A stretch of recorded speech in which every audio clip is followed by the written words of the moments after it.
બાલવાટિકામાં theme છે શાકભાજી અને ફળ. તો આપણે નિપુણ પખવાડા અંતર્ગત આજે ફળોમાં રંગપૂર્ણી કરી. તમે કયા ફળમાં રંગપૂર્ણી કરી? ફણસ. ફણસની. Very good. સ્ટ્રોબેરી.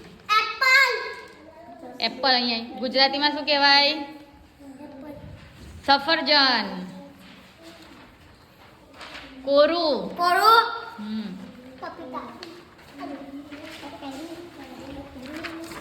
શું છે? બનાના. કેળું.